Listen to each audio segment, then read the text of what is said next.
भूलल नहीं। 22/6/11 मुतफर्रिक विभिन्न मुकामात स्थान पर जियारत दर्शन करने जाना। जो बुजुर्ग वहाँ पर रहते हैं उनसे सत्संग करना है, राह खुदा का मार्ग ढूंढता है। जो बुजुर्ग वहाँ पर रहते हैं उनसे सत्संग करना है, राह खुदा का मार्ग करता है, वह राह खुदा का मार्ग ढूंढता है। फरिश्ते यानी देवताओं का वजूद मानना लाजमी है। वह ताकतें हैं जो इस दुनिया की मुख्तलिफ तरीक़ों से रहनुमाई करती हैं, पर इस तरह इस्लाम के समझने से फसाद की जगह कहाँ रहती है। 3 दिन तक अमृत वर्षा होती रही। उनकी जनाब पाक से गौहर, नायाब, अनमोल रत्न गिरते रहे। सब ख्याल की झोली में न रख सका। जो कुछ आए सब भाई बहनों की खिदमत में पेश किया। 23/3/29 शुक्रवार के दिन 1.5 घंटे की गाड़ी से फतेहगढ़ श्री महाराज के भंडारे में गया। गाड़ी सूर्यास्त के समय पहुंची। सीधे स्थान पर गया। श्री पूज्यवर लालाजी महाराज सभा के बीच शांत रूप से बैठे थे। पहुंचते ही कुशल क्षेम पूछा, आदर से अपने पास बैठा लिया। फिर मुंह हाथ पैर धोने की आज्ञा दी। स्वच्छ होकर आया। संध्या का समय था। चंद मिनट का ध्यान देकर सबके हृदय को कृपामृत से सींच दिया। फिर आज्ञा हुई, आज आप लोग सफ़र से थके होंगे, कुछ विश्राम कर लीजिए। सब सज्जन वृंद एक दूसरे से वार्तालाप करके स्नेह तथा परिचय बढ़ाने लगे। महात्मा गांधी जी के विचारों से सहानुभूति रखने वाले सज्जन भी उस समाज में थे जिनसे मेरा परिचय हुआ। मुझे यह देखकर हर्ष हुआ कि सायंकाल जितनी भी जल्दी हो सके संध्या के पीछे सब भाईजनों को भोजन मिल जाने की चेष्टा की जाती थी।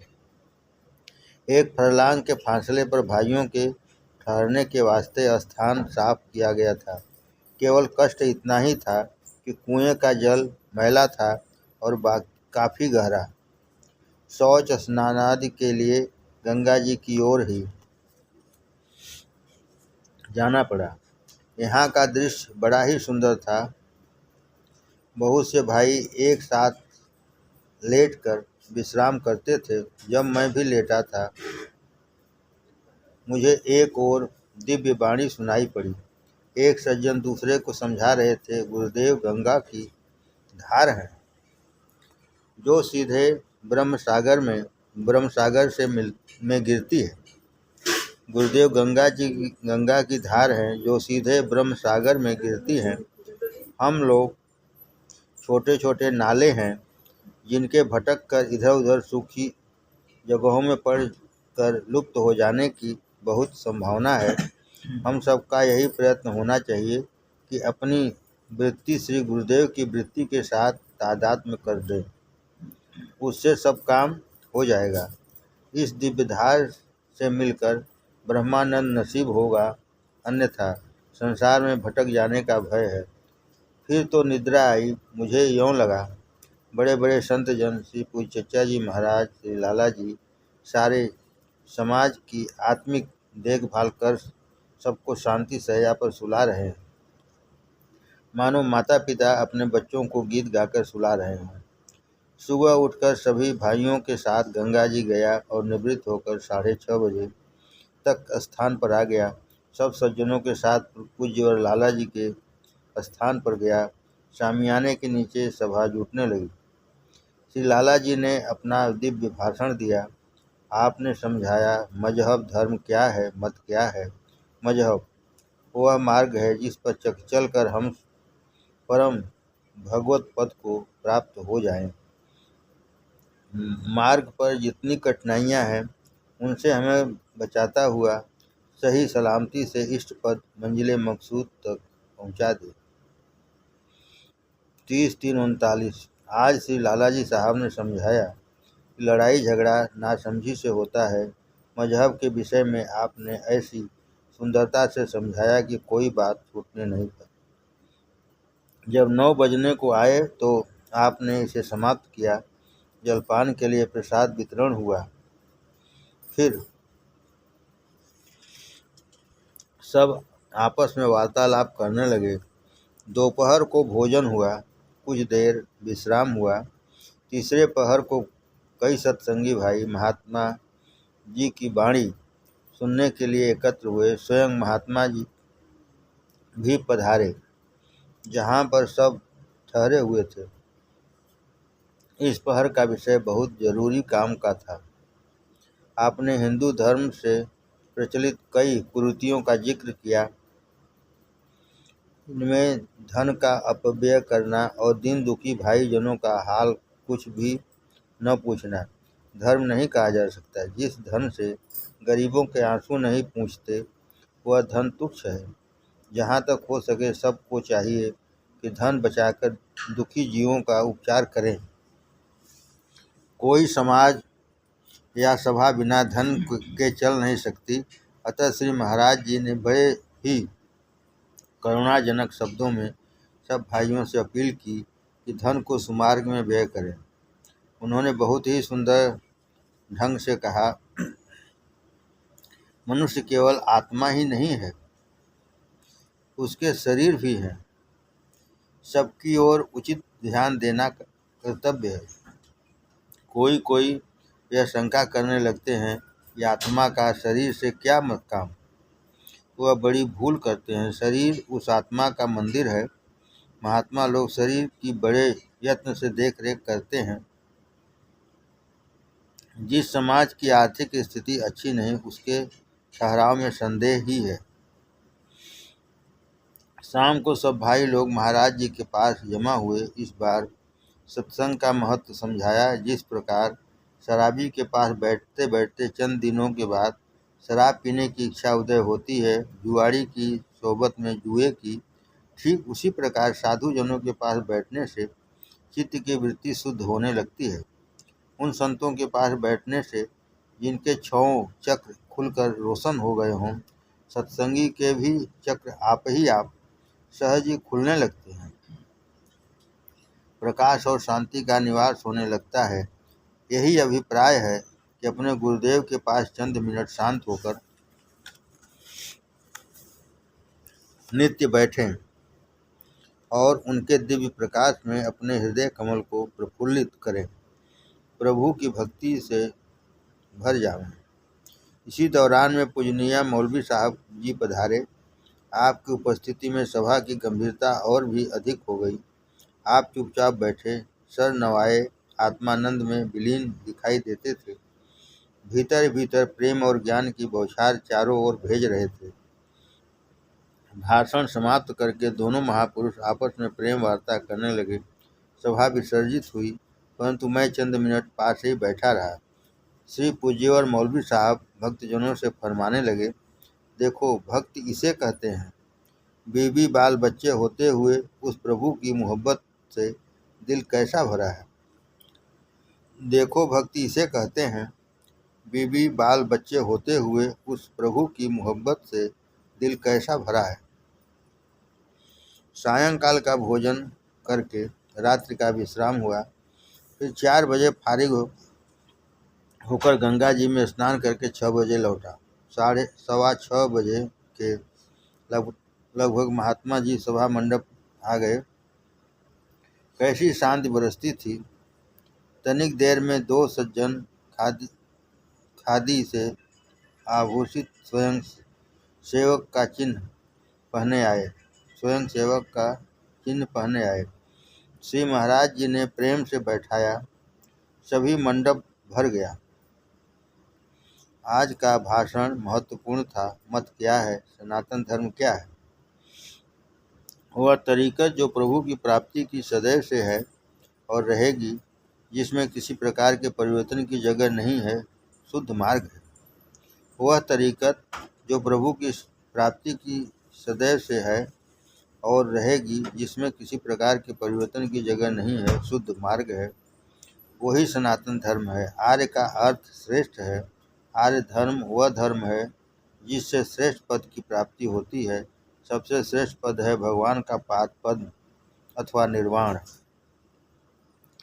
विचार की दृष्टि फैलाई जावे तो सभी मतांतरों का एक ही ध्येय, एक ही अर्थ भासता है। बुद्धिमान लोग समझकर स्वयं शांत रह जाते हैं। इस्लाम धर्म की भी बुनियाद प्रेम और शांति में है। बड़े बड़े महात्माओं ने जो भारत में हुए हैं, अपनी अपनी रीत पर एक ही शुद्ध नित्य चैतन्य सर्वव्यापी प्रभु की उपासना बतलाई है। कहने सुनने का भेद है, निर्वाण पद एक ही है। जो जितना उसके समीप जा सके उतना ही सूक्ष्म विचारों से अपने अनुभव को प्रकट करता है। 3 रात्रि प्रधान है। शिवरात्रि, ब्रह्मा जी की रात्रि, तीसरा महाराज विष्णु जी की रात्रि। शिवरात्रि में पुराने शरीर का जर्रा जर्रा निकल जाता है, वो अहंकार की रात्रि है। इस रात्रि को ध्यान में ऐसा मग्न हो जाना चाहिए कि अपने को, ईश्वर को और गुरुदेव को, तीनों को भूल जाए। इस रात्रि को ध्यान में ऐसा मग्न हो जाना चाहिए कि अपने को, ईश्वर को और गुरुदेव को, तीनों को भूल जाए। होली की रात्रि ब्रह्मा की रात्रि है। जब पूर्णिमा और प्रतिपदा दोनों मिलते हैं, इस रात्रि में नवीन जर्रे उत्पन्न होते हैं जिनसे नया शरीर बनता है। कम से कम 3 दिन, अधिक से अधिक 5 दिन ध्यान में मग्न रहे। यही सब मिलना जुलना है। 3 दिन कच्चा नवीन अन्न भून कर खाना चाहिए। टेसू के फूल के रंग से भीगना चाहिए। दिवाली विष्णु भगवान की रात्रि है। इस रात्रि को शरीर पक्का होता है। इस रात्रि को भुसुंडी जी को हृदय का ज्ञान हुआ था। इस रात्रि को भुसुंडी जी को हृदय का ज्ञान हुआ था। मन को हारे थे, हृदय को जीते थे। मन को हार कर हृदय को जीतना चाहिए। इस दिन ईश्वर अपनी संपत्ति देता है। यह तीनों रात्रियां परमेश्वर की याद में बितानी चाहिए। संत जनों के लिए हर रोज होली और हर रात्रि दीपावली है। छोटे भाई को पुत्रवत प्यार करना चाहिए, यही धर्म है। स्त्री को चाहिए कि वह अपने देवर को अपने लड़के के समान पाले पोसे। पूजा के पीछे जो कुछ खाया पिया जाए उससे शुद्ध सात्विक रस बनकर शरीर में फैलता है, जिसमें सब भाइयों की सेवा करने का बल आता है। पूजा और भजन में बड़ा अंतर है।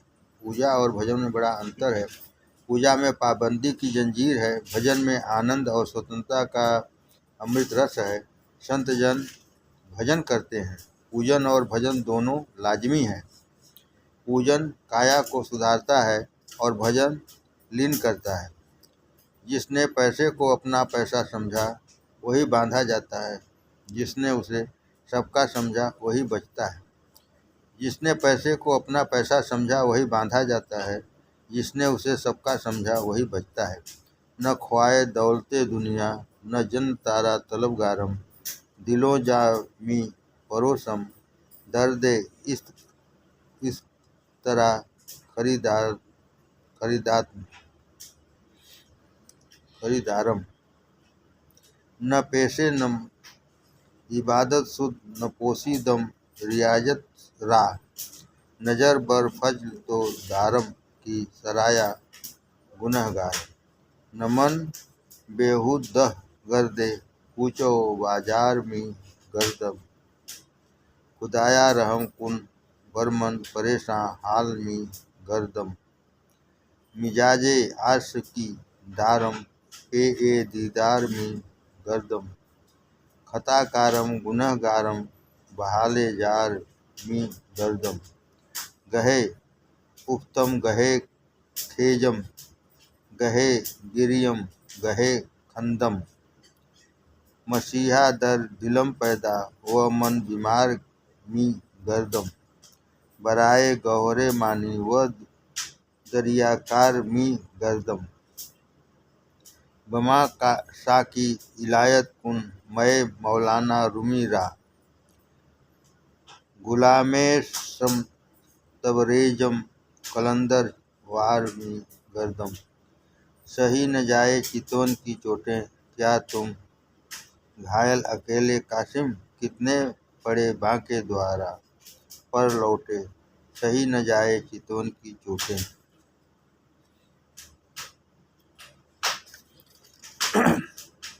23/4/38। पिछले सप्ताह जनाब लालाजी साहब के भंडारे में सुबह 15 तारीख को रावतपुर से 6 बजे गाड़ी पर चढ़ा और 10 बजे पहुंचा। रात आनंदवत थी। पहुंचकर माताजी का दर्शन हुआ। मुंशी चिम्मन लाल जी ने पूजा कराई और सुंदर उपदेश किया। कुछ लोग यह समझते होंगे कि अब तो जनाब लालाजी साहब तो हैं नहीं, तब क्या करें। यह बड़ी भूल है। पूज्य लालाजी महाराज पूर्वत नित्य विराजते हैं। हाँ, पहले तो कुछ शारीरिक बंधन में थे और उनकी शक्ति परिमित थी, परंतु अब बंधन में नहीं रहे।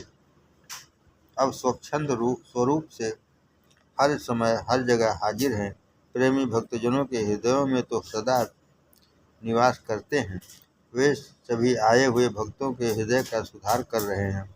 इसकी जांच आपको स्वयं यहाँ 3 दिन ठहर कर जाने पर हो जाएगी। वे निरंतर साधकों के हृदय में ज्ञान और प्रेम जागृत कर रहे हैं। अधिकारी अनाधिकारी बिना भेद भाव के सबको ज्ञानामृत पिला रहे हैं। वे जीवन काल ही में साधकों से कठिन क्रिया कराने में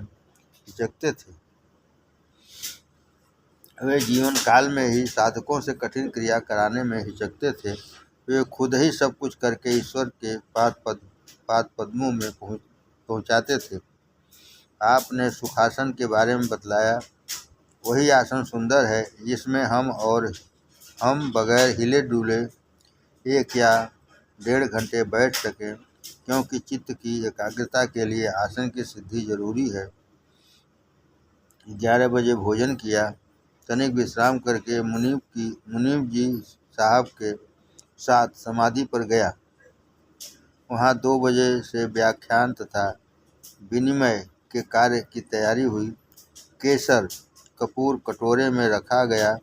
फाटक पर छिड़काव हुआ। ठीक 2 बजे बड़े भैया आए। सब भाई इकट्ठा हुए।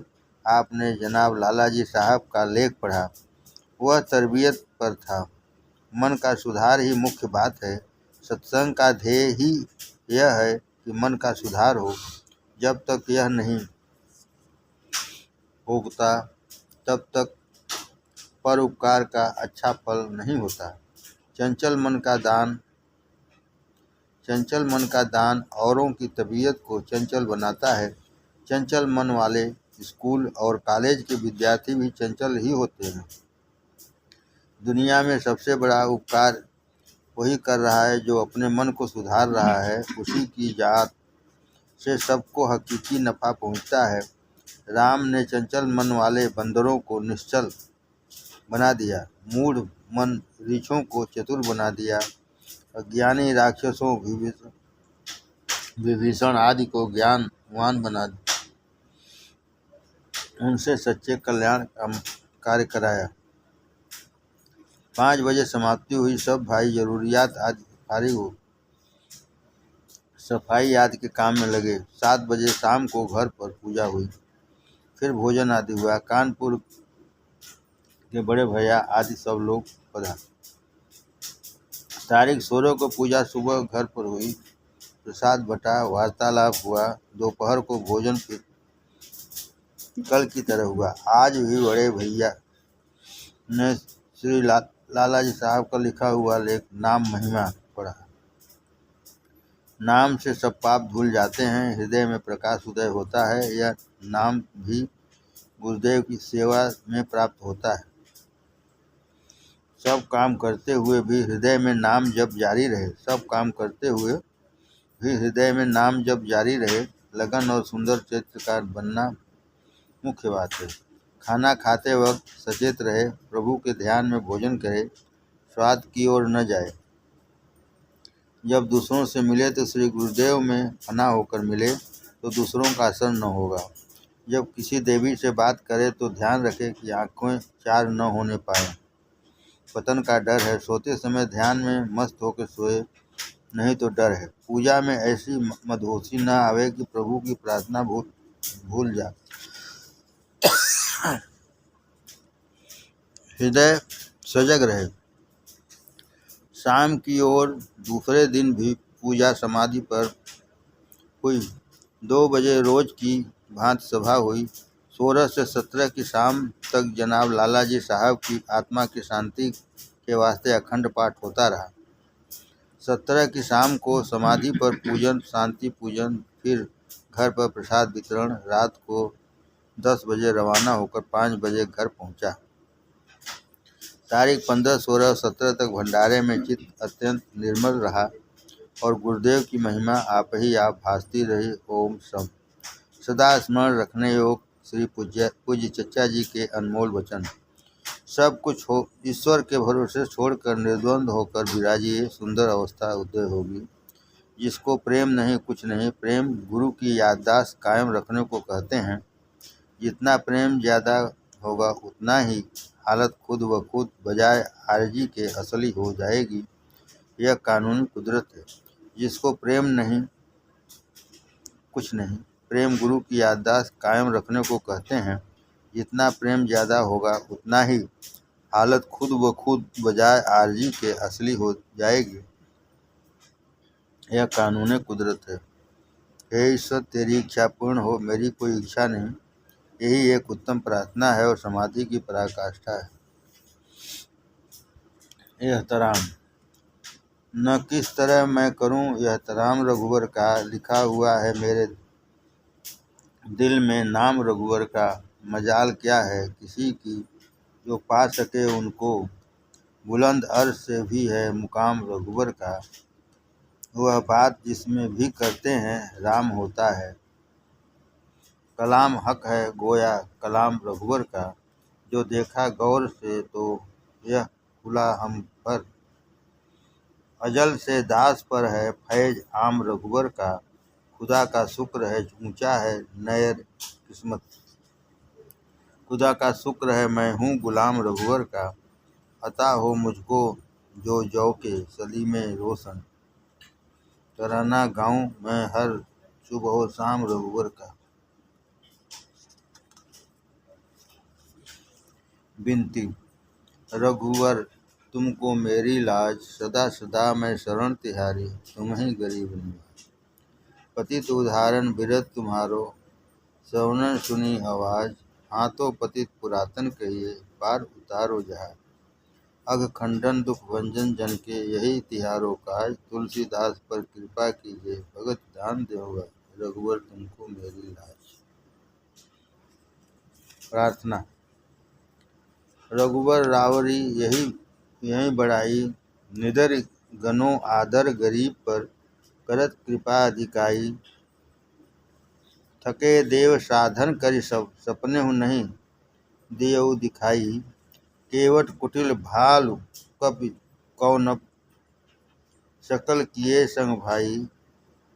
मिल मुनि वृंद फिरे दंडक बन, सो चहु न चलाई।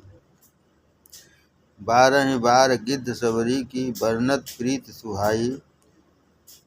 स्वान कहें तो किए पुर बाहिर, जति गयंद चढ़ाई। सिय निंदक मतिमंद, प्रजार निज नगर बसाई। यही दरबार दीन को आदर, रीत सदा चली आई। दीन दयाल दीन तुलसी की, काहू न सूरत कराई। समाप्त।